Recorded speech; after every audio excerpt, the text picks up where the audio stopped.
Tonight on Bridge City News, close to 1 million Canadian social insurance numbers have been compromised thanks to a hack at Capital One. Wildfires in Cypress County are now under control, but the fire threat remains high. And we have an update on the manhunt for the 2 teenagers suspected in the killings of 3 people in BC. Your nation, your province, your southern Alberta. From the heart of Lethbridge, it's Bridge City News with Hal Robbins. Good evening. Thanks so much for joining us. Capital One says the social insurance numbers of about 1 million Canadians were compromised in a hack that affected as many as 6 million Canadian customers.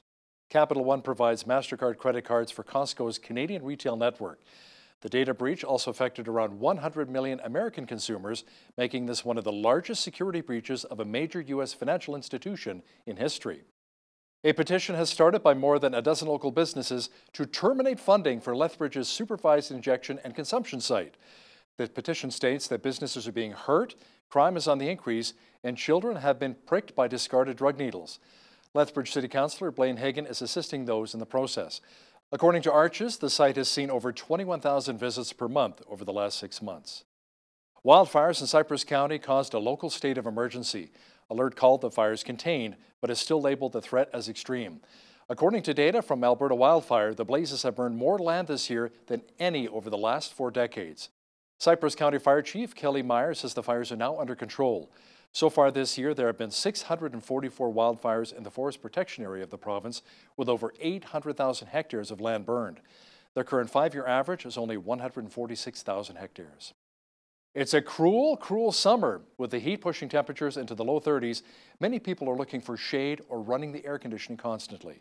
Now, for some people, it is hard to avoid the heat, especially when their jobs have them working outside all day. We asked a Canada Post letter carrier how she manages to stay cool while delivering your mail. In the summertime, we drink lots of water, and lots of us will freeze some of our water bottles and then stash them in bags where we pick up our mail throughout the day. And lots of businesses are kind to us. They'll let us stop in and fill up our water bottles with ice. We drink lots of Powerades. We take extra breaks and we'll sit in the shade. And there's lots of citizens in Lethbridge who will offer us water or freezies or popsicles. So it's good when the citizens are kind to us. The retrial of David and Colette Steffen continued this week. The couple was originally convicted of failing to provide the necessaries of life to their 19-month-old son Ezekiel, who died in 2012 from meningitis. A retrial was ordered by the Supreme Court of Canada. Video journalist Naveen Diaz at the courthouse once again and has the latest for us. Naveen? Thanks, Hal. It was a short day in the courtroom today as Dr. Bamadil Ediegbo wrapped up his testimony. Dr. Ediegbo is the chief medical officer who performed the autopsy on Ezekiel after he died. The court heard that out of over 600 pages of documentation on Ezekiel's health, just over 100 pages were made available to Dr. Ediegbo when he did his reports. The Alberta Children's Hospital shorted him hundreds of pages of medical files, many of them being pertinent, that he would have relied upon in order to come to a proper conclusion of his autopsy. The retrial resumes on August 6th, where the judge will determine whether or not Dr. Ediegbo qualifies as an expert witness. Back to you, Hal. Video journalist Naveen Day reporting from the Lethbridge Courthouse. We know that it was West Nile virus that killed 15 birds at Coaldale's Birds of Prey Centre last year. We also know that it was caused by the stagnant water around the area. But as Jeanette Rocher reports, the centre says they feel like they're being painted in a bad light and that the stagnant water was not their fault. Last summer, the Alberta Birds of Prey Centre in Coaldale was hit with an epidemic. We noticed some birds passing away mysteriously and in greater numbers than we'd ever seen before in the last 20-odd years. So we let the town know that we thought there was a problem with West Nile virus here. 15 of their birds were hit with the virus. Very valuable, and some of them were highly endangered as well. Last summer, the town cut off the water supply because they were doing construction on a water management project where they added storm ponds on the west side of town to collect extra storm water. The fact that the water supply was cut off and that because of that, it just led to prime breeding conditions for mosquitoes in the area. And this week, a report was released by a company contracted by the town of Coaldale to provide an understanding of how they might improve their practices for dealing with stagnant water. Some of their findings, for example, we don't necessarily agree with, and we think some of the information is maybe inaccurate and a little bit misleading. And the town, in the report, they kind of make some assumptions that the mosquito population, the mosquito problem happened right here on this little piece of land here that we occupy. But the entire site is 70 acres, and there was quite a bit of stagnant water around in the surrounding wetlands around us. And I don't know if they actually took any consideration to what would happen when they cut off the water supply. But the town of Coaldale says that's actually not true. So the Birds of Prey Centre was in coordination with this Malloy project, and they were notified that this project was happening.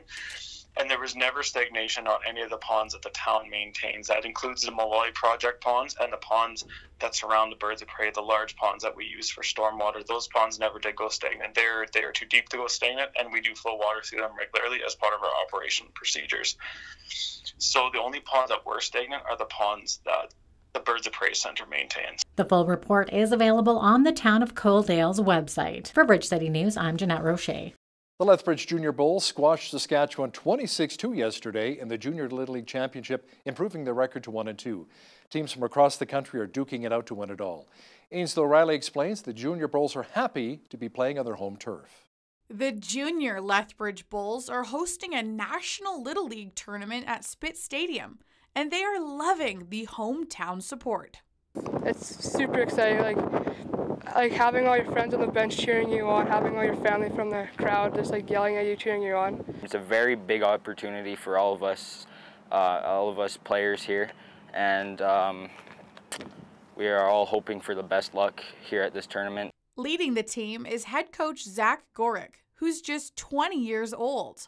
Yes, I am very young, and we hear that a lot from other coaches, but I am currently still a player. I'm going through a rehab right now with an injury, so I took the opportunity to stay involved with baseball and coach a great group of kids, and it's taught me a lot, not only in a coaching aspect, but I can take a lot of the things I'm learning right now and even put it into my playing. The winner of the championships will be moving on to the World Series in Taylor, Michigan, starting on August 11th. For some of these players, it's a goal of theirs to play in the Big League World Series.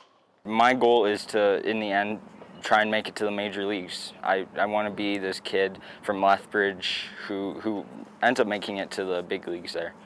I want to play baseball for my whole life, even when I'm a parent and all that stuff. Maybe make it to the majors. The tournament runs until August 5th. For Bridge City News, I'm Ainsley O'Reilly. A Raymond man accused of sexual assault from the 1980s and 90s wants to face his accusers in person and not via video in a courtroom. The Crown says that would be too costly for many witnesses who now live in the United States, having to travel to Lethbridge for the November trial. The 50-year-old man cannot be identified as to protect the identity of the complainants. He's being charged with 4 counts of sexual assault and 1 count of sexual interference. The man admitted to some of the offenses when he was a youth, but denies committing them after he turned 18. A 44-year-old Central Alberta man has been charged with second-degree murder in the shooting death of Ashley Ames. He also faces attempted murder for her 29-year-old sister, Alexis. Police say they responded to a 911 call on Friday. When they arrived, they found Ashley dead and her sister injured in a home. At the time, the RCMP called the case a domestic situation. Mounties in northern Manitoba say they are having a difficult time confirming a potential weekend sighting of the 2 suspects wanted in the killings of 3 people in BC. The situation remains tense in York Landing. RCMP received a tip on Sunday that 2 males matching the description of 18-year-old Brian Schmigelski and 19-year-old Cam McLeod were spotted near a dump in York Landing. Members of the Indigenous-led group called the Bear Clan Patrol reported the sighting to police, but said the 2 young men took off into the woods. Armed police officers are continuing to search the area, but have moved some of their efforts back to Gillam. Prime Minister Justin Trudeau says BC will play an important role in the upcoming federal election. He says British Columbians understand the importance of investing in the environment to grow the economy and partnering with Indigenous communities in the spirit of reconciliation. Over the past 4 years, even as we've had finally a federal government taking leadership on the environment at the provincial level, from the Rockies all the way to the Bay of Fundy, Conservative politicians have gotten elected on plans to do less on the environment. to not fight climate change, to start rolling back the clock on a number of investments in infrastructure or even on progressive issues. And here in BC, you really matter. You're a province of people who get it, who understand that the way to positive growth is to invest in the environment. Police in Wisconsin say 4 people are dead and 2 others wounded after shootings at homes in 2 communities. The shooter was also found dead at one of the houses. Around 2:30, we decided to make contact with family members of the shooter who was deceased. We went to a residence in Lafayette. We knocked at the door, received no answer, attempted to make a call. Again, no answer. We finally forced our way in and we found 3 other victims. Hundreds of residents in Gilroy, California gathered at City Hall to light candles and comfort each other to show strength after Sunday night shooting that killed 3 people, including 2 children aged 6 and 13. You know, the person that did this took something from us. They took a small town festival that has generated millions of dollars over the last 41 years. They took that from us. He took that from us. I was one of the first responders yesterday, and I wasn't coming here to speak. I came here just to take a peek, but I feel it's important for you guys to know the amount of bravery, the amount of compassion, and the amount of professionalism these officers had.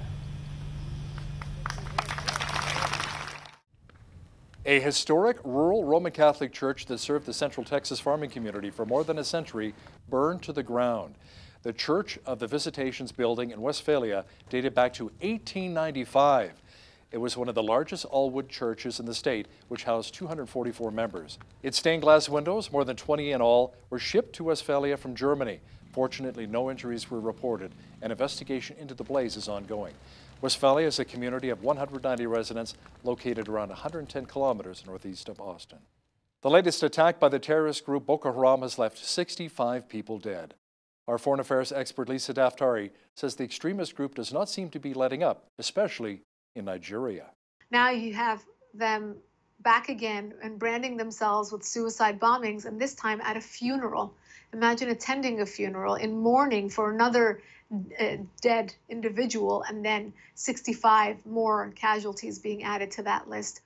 Lisa will also have the latest news on the British oil tanker that was seized by Iran. That's coming up after business news.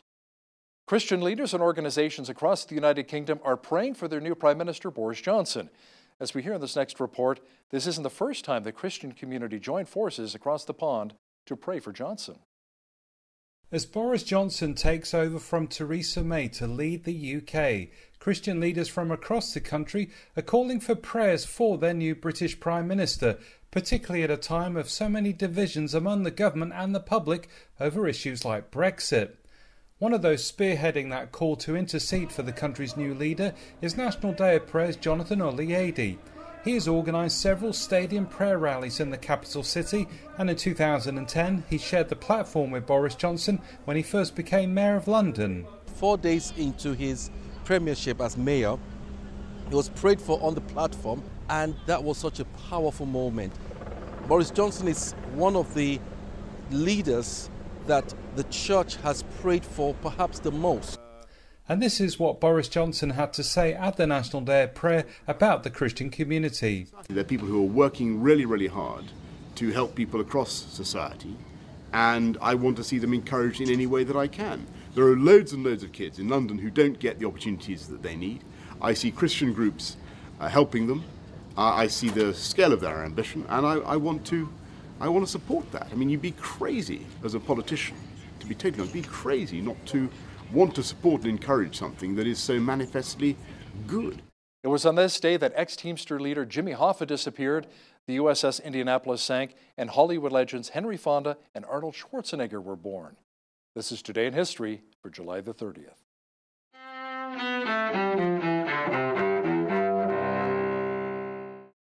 July 30th, 1975. Former Teamsters Union President Jimmy Hoffa disappears in suburban Detroit. his son James P. Hoffa. The circumstances involved in his disappearance lead us to the conclusion that we will never see him again. Although Hoffa is presumed dead, his remains have never been found. Hoffa's son is elected the Teamsters leader more than 2 decades later. 1965. No longer will older Americans be denied the healing miracle of modern medicine. President Lyndon Johnson signs Medicare and Medicaid into law. The government programs provide health insurance for America's elderly and poor. 1916. An estimated 2,000 tons of munitions explode on Black Tom Island near Jersey City, New Jersey. Suspicion focuses on German sabotage as the cause of the blast, which kills 7 people 9 months before the United States enters World War I. 1945. Near the end of World War II in the Pacific, a Japanese destroyer torpedoes the USS Indianapolis. Only 316 out of the 1,196 men on board the battlecruiser survive the sinking and shark-infested waters. It happens just after the ship delivers components for the first atomic bomb that the U.S. drops on Hiroshima, Japan, a week later. 1863. Auto pioneer Henry Ford is born near Dearborn, Michigan. Ford's Model T car and assembly line methods revolutionized America's roads and its industry. And 1947. I'll be back. Arnold Schwarzenegger, the bodybuilder turned movie star who became governor of California, is born in Austria. Today in history, July 30th. Ed Donahue, The Associated Press. The toy industry is a multi-billion-dollar business. Now there's a Toy Insider editor who shares her thoughts on some of the hottest toy trends right now. So there's a lot of big trends this season. One of the biggest ones is interactivity. So while we're seeing a decrease in tech toys and return to that classic toy box, a lot of the tech in toys now is integrated into playtime. So kids don't even really see that it's there, but they're still being able to interact with their toys. So you're going to see a lot of interactive pets. That's a big thing. So the top interactive toys this season, you're going to see a very cool unicorn here from Kids Tracks. It's a full unicorn that kids can ride, they can interact, and they can feed. You're going to see a lot of fun collectibles that'll reveal in different ways that are super fun as well, and kids will get pets out of that. And you're going to see some pets that are a little feisty too, that have a little surprise in them. And I remember when the Tickle Me Elmo dolls was all the craze. Another beautiful summer day in the Windy City. The sunshine will continue for the rest of the week. All of the weather details are coming up. Just a few clouds today and hot once again. Tonight it should be mainly clear with a low near 11. We can expect more sunshine tomorrow with a high near 31. Even warmer on Thursday with a daytime high near 34. Friday cooling off slightly to 32. A few degrees cooler on Saturday at 29 degrees. More sunshine Sunday and Monday with a high near 28 expected for both days. Looking at the almanac, the average high for this time of year is 26 and an average low of 11. The highest temperature on this date was recorded in 1939 at 35 degrees, and our record low was 6 in 1954. Sunrise was at 5:59, sunset at 9:17. Looking at tomorrow's forecast across the country now, Victoria and Vancouver will have a mixture of sun and cloud and should get up to 24. Expect lots of sunshine at 26 in Calgary. Just a couple of degrees cooler in our provincial capital on Wednesday. A balmy 30 is expected in Regina tomorrow. Saskatoon will be slightly cooler at 28. Just a few clouds and 28 as well for Winnipeg. Mainly cloudy and 27 for Toronto. Thunder showers and 28 is on tap for Ottawa tomorrow. Rain and 25 is forecasted for Montreal. Many regions in the Maritimes had a heat warning today, including Fredericton, New Brunswick. Tomorrow, chance of thunder showers in Fredericton and a high near 30. Pretty much the same picture in Halifax, Nova Scotia. Charlottetown will also receive rain at 30, and in St. John's, Newfoundland, it should receive some clearing and a high expected near 21 degrees on Wednesday. We are now beginning to see how the canola industry has been impacted by the Chinese import restrictions on Canadian canola.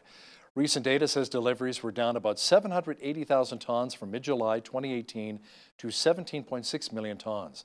The Canadian Grain Commission says canola exports totaled 8.9 million tons, which is down 1 million tons from last July. Domestic use was actually up 200,000 tons to 9.1 million compared to last July. The report says even though canola carryover will be higher, crop storage won't be an issue since exports of wheat, barley and lentils are higher this crop season. The Canadian Crop Hail Association says storms across Western Canada produced hail as large as tennis balls, resulting in severe crop damage. The storms occurred almost every day from July 6th through the 18th. The association investigated 3,241 claims made by farmers in Alberta, Saskatchewan, and Manitoba during that time period.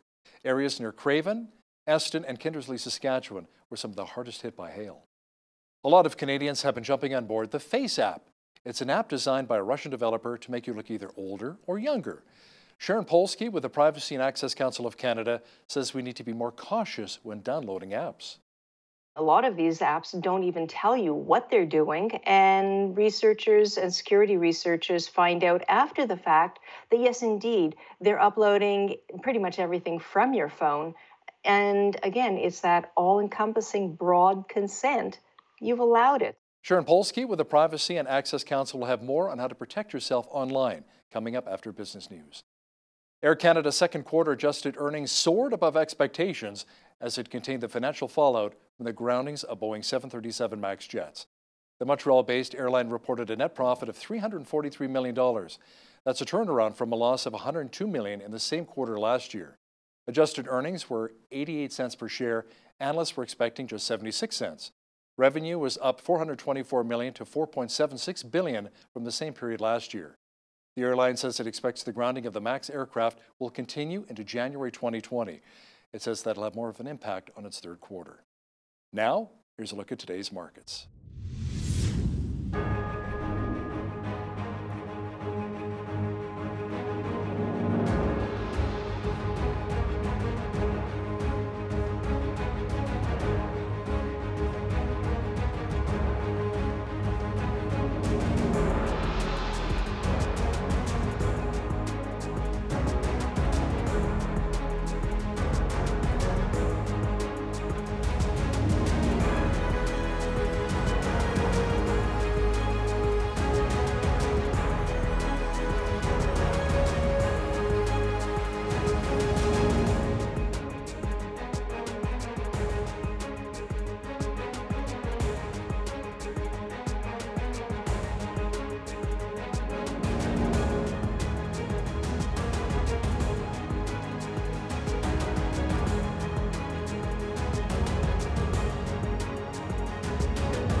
Recapping one of our top stories this hour, a petition has started by more than a dozen local businesses to terminate funding for Lethbridge's supervised consumption and injection facility. The petition states that businesses are being hurt, crime is on the increase, and children have been pricked by discarded drug needles. According to Arches, the site has seen over 21,000 visits per month over the last 6 months. Another attack by the terrorist group Boko Haram has left 65 people dead in Nigeria. Our foreign affairs expert Lisa Daftari has details coming up next. But first, here's a look what's happening in and around your community. Here's your Bridge City News community calendar.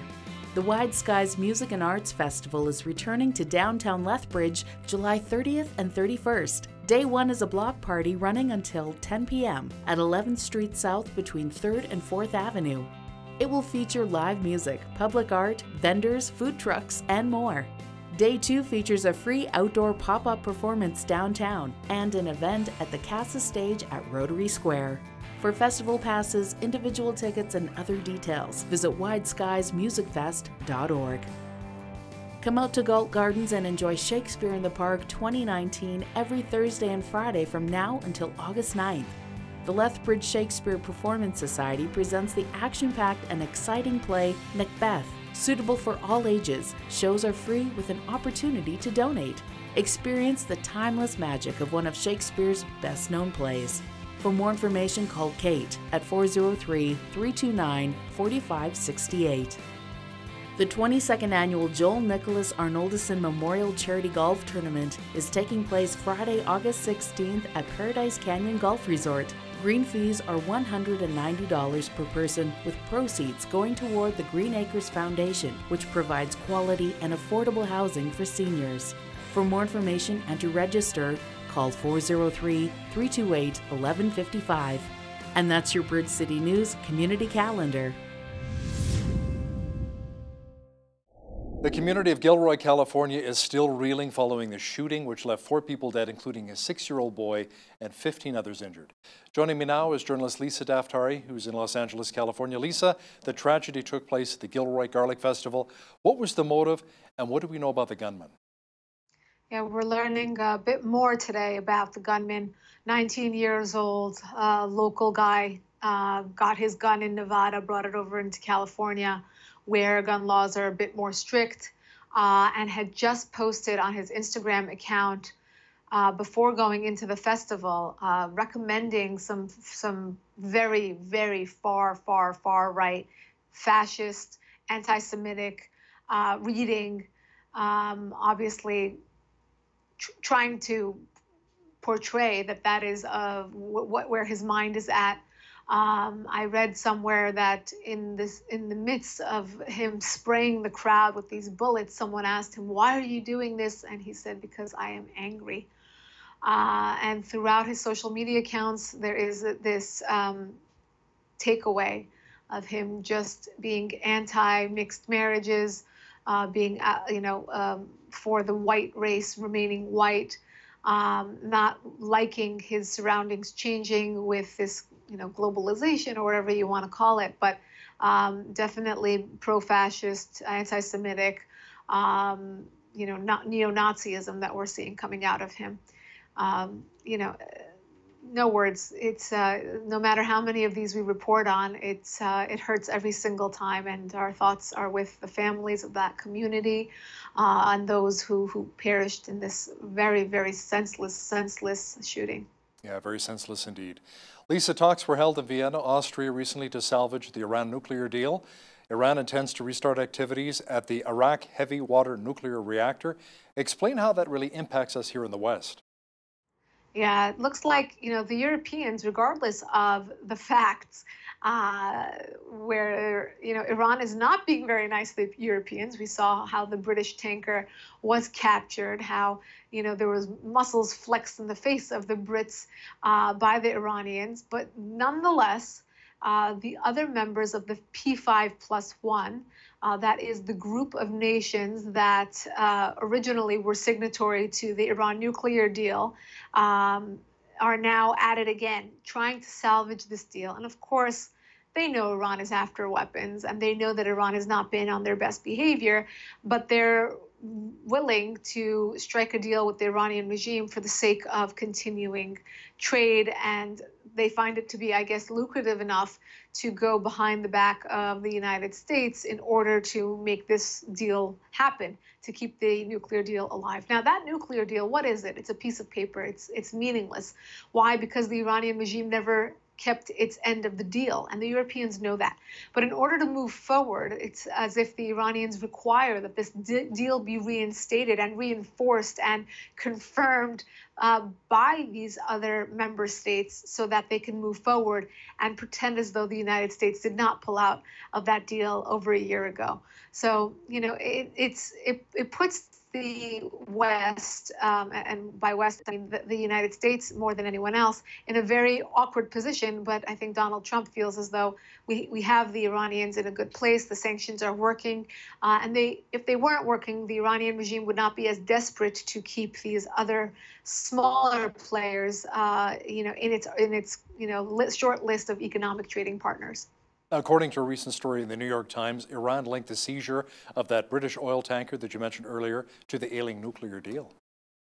Right. So, it's almost tit for tat. And even if it weren't, they would connect the two, right? To say, well, we're not going to sit back and take this. Now, remember, the Iranian regime has two audiences to please. One is the global community to flex its muscles and say, we're not, vulnerable. We're not, the United States hasn't shrunk us by any means. And the second one is back at home for the Iranian people to say, don't worry, your government's in a good place, to rally the people around the flag as best as possible. If you remember, in the past 10 years, we've had many uprisings, small and big, throughout Iran, throughout different cities, demonstrating, obviously, the disenchantment of the Iranian people and how quickly they will take to the streets if the economic situation gets any worse. And obviously, they have every right to, because those sanctions and the burden of those economic sanctions are definitely passed on to the people. So I think when Iran makes these kind of bold statements about the tanker or about having the upper hand, again, it is to serve both of those audiences. And a second Royal Navy ship has now arrived in the Persian Gulf as a safeguard. Tell me more about that. Yeah, interesting, because you have the Europeans on the one hand sitting down with the Iranian regime trying to salvage the Iran nuclear deal, and on the other watching their back because they don't want to be taken, for another surprise by the Iranian regime. Look, the Strait of Hormuz, as much as the United States will warn, the Iranians not to close off that passageway, means more to other countries than it does to the United States. It means more to, the Europeans than it does to the United States and Canada and Mexico. It means more to that part of the world than it means to the Europeans even. So by that logic, you have other people trying to keep that area open and safe, without trying to trying to prevent an entanglement with the Iranian regime. So the UK, reports are showing, or they're even claiming, that they may not be militarily prepared to take on the Iranian regime, but at the same time, it looks like they're putting safeguards in place in order to not get surprised by them once again. Vermont Senator and leading 2020 Democrat Bernie Sanders says U.S. Mideast policy cannot be pro-Israel all the time. He would consider cutting some $3.8 billion worth of aid to pressure Israel. Lisa. Yes, it looks like the long list of 2020 Democrat candidates are not very pro-Israel. That's what's in vogue right now, is to stand up against Israel. What a long departure from where the United States stood and the Democrat Party stood in the 40s and 50s and 60s in this country, where it was for the minorities and for religious minorities and for tolerance. And when you look at the logistics of it all, Israel being our only ally in the Middle East, it's not a left or right issue. It's a common sense issue. Why shouldn't we take, or support Israel financially and otherwise? They've helped us with many counterterrorism technology, cyber technology, etc. They lead the field in that type of technology and research. And then you have others like Rashida Tlaib or Ilhan Omar, who are, maybe convincing the Democrat Party of looking in a different direction. Bernie Sanders, who you mentioned, happens to be a Jew. And when you hear, anti-Semitic and anti-Israel diatribe coming out of people like him, you see how far the party has gone. And I don't think you'll hear that from someone like a Joe Biden at this point. But these other candidates in the Democrat field, for sure, I think they've gone very far from where the center of the party has always been and should be, frankly, with regards to U.S. foreign policy. U.S. and China trade talks are expected to resume, but kind of with modest expectations. Now, speaking of the U.S. and China, any word yet on how the U.S. can help Canada get the two Canadians, Michael Spavor, Michael Kovrig, released from China? It looks like China is this big mystery. We have two issues here in the United States that were, I would say, three foreign policy issues, but North Korea and China being even more mysterious of the mystery to crack than the Iranian issue with regards to foreign policy, only because the Iranians have been consistent with what they want and what's on the table. With regards to China, it looks like they're playing a bit of back and forth, changing their minds with what they will agree to, what the deals will be, etc. So the United States is going at it again, trying to strike a deal with China. Now, it's very clear that Donald Trump has certain bullet points that he needs to hit in striking a deal with China, and it also appears clear that the Chinese are backing out of certain bullet points. So there are very, very exact points of contention here that will not allow a deal to go through. Now, of course, that will affect the Chinese relationship with Canada, with the United States, with the Western Hemisphere as a whole. But the goal here is to isolate China and to bring them to the table to at least agree to, not stealing, intellectual property, and not raising tariffs, and not going behind the U.S.'s back with regard to trade. This is something that Donald Trump campaigned on. He's continued on this. He's been very, very consistent, and we hope to have a resolution soon. And hope to bring those 2 Canadians home, like I said, Michael Spavor and Absolutely. Michael Kovrig. The U.S. and Israel, they're testing a missile defense system in Alaska. The 2 defense departments say they have conducted the successful test of the Arrow 3. Yes, and reports say that this is the most significant test that the 2 nations have conducted together ever. And of course, there's no coincidence here that the timing coincides with the fear that Iran may try to launch a missile into Israel. It's the U.S.'s partner in the region, and of course, if they could reach Israel, that's exactly what they would go for in retaliation to the United States, and of course their own beef with Israel that has been ongoing. So these missile tests are important. The announcement of them is quite important as well, that the region and the United States and our partners are definitely prepared if there should be a military strike from Iran. But we're hoping that diplomatic measures can kick in before then. More people have been killed by the Boko Haram, that Muslim extremist group in Nigeria. Lisa, the latest death toll, 65 people killed. We thought we were done with Boko Haram and ISIS and Al-Qaeda and all the others, of course. But Boko Haram, if you all remember, is basically the group that was abducting young girls. That was what they were known for, and that's what they used as a weapon to take these young girls from school. And imagine what kind of brave girls they were, that they were even attending school, and what kind of modern families these girls were from, that they put their children in school. And were that courageous, and to have this happen to them was just awful. But many of those girls, most in fact, were released, and we thought that we had some victory over Boko Haram and that horrific tactic they had of abduction. Now you have them back again and branding themselves with suicide bombings, and this time at a funeral. Imagine attending a funeral in mourning for another dead individual, and then 65 more casualties being added to that list. Horrific, horrific. And unfortunately, our attention, our time, our news cycles are not focused on what goes on in the African continent. We no longer have that much of an interest in global terrorism.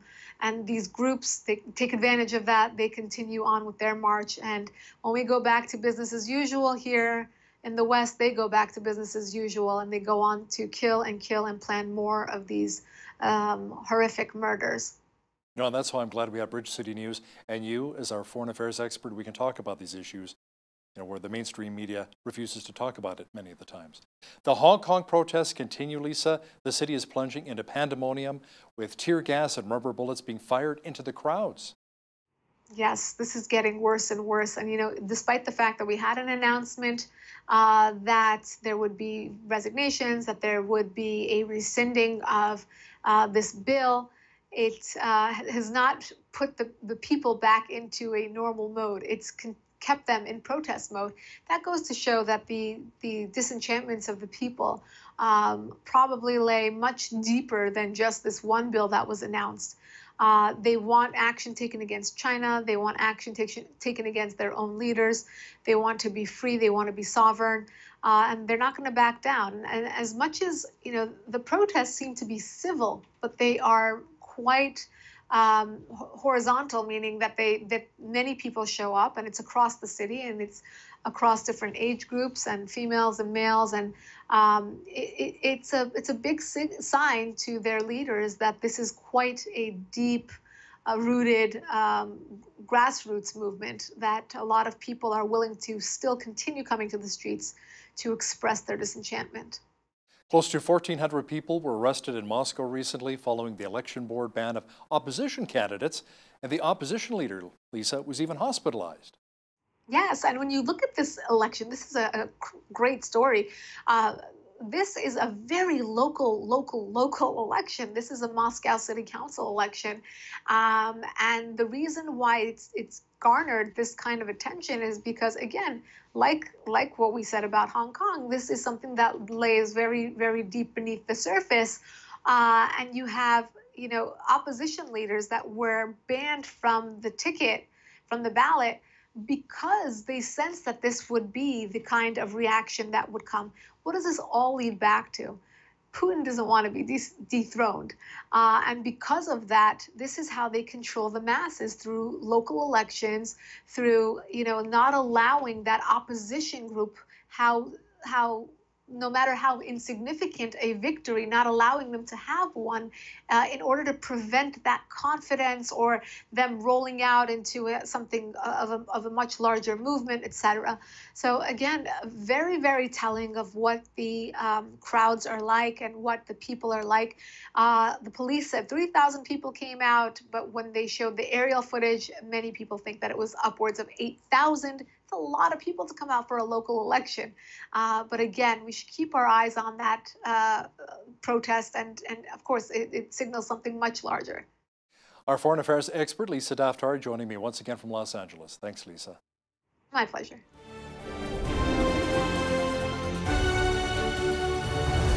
We live in a world of ever-changing technology, new phone apps, social media, online storage of data. But how much of our personal information is being stolen? Sharon Polsky is with the Privacy and Access Council of Canada president and joins me now from my hometown of Calgary. Sharon, welcome back to BCN. Always a pleasure. Face app has been in the spotlight once again over privacy concerns. Now, it's a Russian app that was developed and it applies filters to photos, making somebody look younger or older. And it's gone viral, but understand that the creators are harvesting metadata from the photos. Well, this is just one of a multitude of apps that offer the entertainment or the convenience. And yes, they often do take what you're providing willingly and do with it as they wish. And the reality is their privacy policies, as they're called, allow it. The wording gives us all a really good feeling that the company is going to take very good care of our personal information, but they use such broad terms and vague wording that it really allows them to do pretty much whatever they want. Yeah, terms and conditions, and I looked at it myself and it says, we can use your image any way we see fit. So shouldn't that set off some red flags? Well, it should, but unfortunately, a lot of these privacy policies are so long and convoluted, people just click, I agree, and just keep going. They've been told, so many of us have been told for so many years that there is no privacy, but don't worry, we respect your privacy. And for me, when that's the first line of a privacy policy, I'm very wary because it's not reality. A lot of these companies make their money on manipulating the information they receive from us, whether it's selling our face to an advertiser to use in an ad that we might or might not approve of, whether it's the product or the concept. Imagine I put my face out there and next time my husband sees it on an ad for, I don't know, an escort service. I wouldn't be thrilled. Reality is, I would have given my permission because, as you say, we allow them a worldwide, royalty-free, perpetual license to do with our information pretty much as they wish. And once we give this all-encompassing consent, they can take our information and pass it on to other organizations who can pass it on to other organizations and so on and so on. So there's never mind, no direct connection with the organization. We have no idea who has our information to be able to say, please stop. Sharon, is there a best way to protect yourself from this? Or is the only privacy option not to use these kinds of apps? Well, the best thing is to avoid apps altogether because, I mean, especially if it's a free app, they're making their money somehow. And if we're not paying in dollars, we're paying in us. We are the product. So avoid them. I mean, it's enticing. And we know it's like children on the playground. Nobody wants to be left out. Nobody wants to be the one person on the sidelines while everybody else is having fun. It's that FOMO, fear of missing out. So we join in. It's human nature. We want to be part of the group and accepted. And so we join in. and we don't give it a second thought. So avoid using these apps as much as possible. And really, an awful lot of the services that are available on the web we can do through our browser. Sure, we'll receive that little pop-up. Download the app. It's a lot more convenient. The convenience comes at a price. And if you're using something in your browser, then you can set the settings to restrict advertising, to limit how much of your information is grabbed by this other organization. Now, is it true that an app like FaceApp could potentially download not just one picture, but maybe your entire photo collection you have on your phone or your computer? Well, that's the problem. A lot of these apps don't even tell you what they're doing, and researchers and security researchers find out after the fact that, yes, indeed, they're uploading pretty much everything from your phone. And again, it's that all-encompassing broad consent. You've allowed it. So go into your phone settings, and every time there's an arrow, click on that selection and dig as deeply as you can and go through all of the potential settings and restrict an app like your, I don't know, something that uses the microphone. Does it really need to have the camera? Does it need to have access to your location or your contacts? Turn it off unless it's absolutely necessary. And there's an awful lot of settings you can turn off so that it only turns on when you are using that app. And when you stop using it, turn it off completely. And the other thing you have to be very careful of is power. Something as simple as powering up your phone, whether it's in the hotel lobby or the school or an airport, coffee shop, it's really easy and quick to pop in the cord into your phone and the USB into the handy USB outlet, but you don't know what is behind that outlet. So there's something, it's actually called a USB condom. And it really and truly, and it's just a few dollars, under $15 usually. And you put that, you plug your phone cord into that, and that goes into the charging outlet on the USB side. And it prevents the data from being transferred. It only allows the power. Get into the habit of using that as a very, very good protective mechanism. Interesting safety tip. Now, Sharon, when we cross over to the border, to the United States, or when we come back, sometimes the Border Patrol officer will ask to go through our phone or laptop. Are we required to allow them to do so? Well, Canadian citizens, or should I say non-American citizens, really have no constitutional protection under the U.S. Constitution when we enter their country. Same thing when we're going into another country. And when we come back into Canada, the border guards, their job essentially is to prevent illegal activity, illegal materials from coming into the country.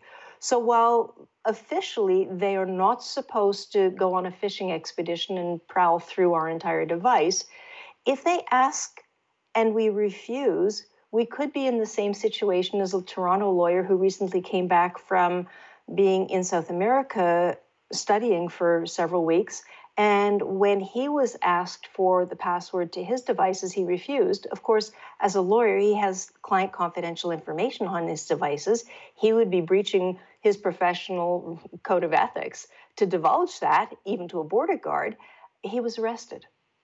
We all face that because although the official policy might be one thing, there's really so far not much in the way of oversight for our border guards. Now, Murray Rankin, the NDP MP, he's just been appointed as the new chairman of an oversight body, a brand new oversight body. And my fingers are crossed because Mr. Rankin has a very, very solid understanding and background about data privacy and human rights. So we're very hopeful that that oversight body will finally be able to rein in the border guards and other federal law enforcement agencies. So what kinds of protections can we really take to protect our personal data when crossing the border? Well, you know, it's a balancing act because if we take just a burner phone that has nothing on it, it looks suspicious. If we say there's very little on it, that too could be seen as suspicious. Some people have suggested if it's a corporate device, and if you do not have the password, then your hands are tied. Well, they don't have to let you into a country. They could simply say, either you reveal the password or go home. Now, the other problem is a lot of these devices now have fingerprint and facial recognition as the key to opening the device. And in the States, the same rules that apply to passwords do not apply to faces. So imagine the border guard holds up your phone and says, "Is this your phone?" You look at it, there, it's open. If you turn it off, that just stalls the process. Really, it's a matter of keeping things clean. Don't carry more information than you absolutely must. If it's possible, just take a device that has nothing but the information that you absolutely have to carry with you. The rest of it, if you can leave it at the office and get access to it remotely, it's safer. But then again, VPN services aren't always what they're billed to be. Many times when I'm out in public, I'll go to a fast food restaurant or maybe the airport, I'll use the public Wi-Fi. What information can others access from our phones or computers if we use their Wi-Fi? Well, you sort of don't know, because quite often what appears to be a legitimate Wi-Fi, it's Starbucks.ca or something that you recognize, especially if it's the same place that you're at. It might be someone sitting a couple tables away who has their own device and they are scanning, and you're not connecting to the store or the restaurant's system. You are connecting to an individual's system. So if you just check your bank balance, they can see your password, all of your logon credentials. Once they've got that, they don't need anything else from your computer. They've got the keys to your castle. So it's much safer. Get a data plan and use that. And really, unless you're looking at a lot of videos, that you don't use that much data. So how many of us actually take the time to read the privacy policy of the apps we use? And if we do, how much of it do we actually understand? Well, the last time I counted, the Google and Facebook privacy policies went into the tens of thousands of words and dozens of pages. Really, most people ignore them because they're written, they're convoluted, they're like a small book, and really, who has time for it? And there's been studies that say if you read every privacy policy, it would take years off your life trying to understand the ifs and whens. I mean, I write these things, I understand the game, but for most people, they don't make it easy, and I think that's quite intentional on their part, so that people just say yes.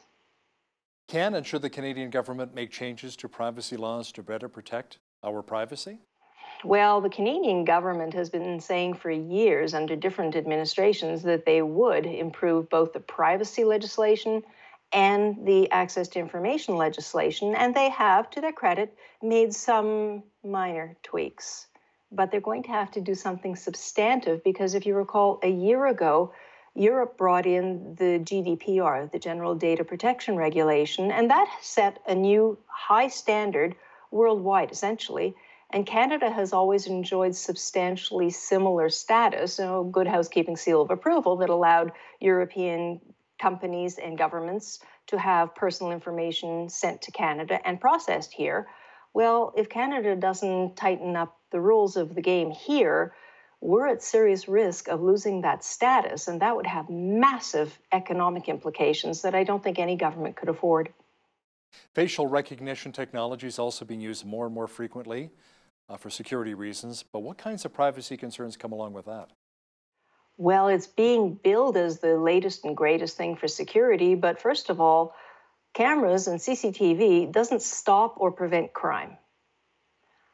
More importantly, when it comes to facial recognition, we've got everything from over 90% failure rate in Wales, their police department admitted it, to other areas across North America, including Canada, where police and cities not only have acknowledged that the facial recognition is not reliable, but some cities have banned it entirely because the facial recognition in concept is great. But when you've got fallible people creating imperfect decision-making software that might say, my face looks like somebody who's wanted, or doesn't recognize faces with darker complexions. And a lot of people of color have found out the hard way when they are either not recognized or the system says that they are a suspect when they're completely innocent of everything, but because the computer said, they get investigated, and then their name is on a list somewhere. So next time they're asked a question, the police check, and their name is already on a list, and it builds. And it's terrible because the system is not ready yet, which is why, going back to FaceApp, that app and so many others will take our faces and use that to train the artificial intelligence facial recognition systems. It's a vicious circle. So is there any way to really protect ourselves from facial recognition technology? Well, some people say, go live in the hills, run away, run away.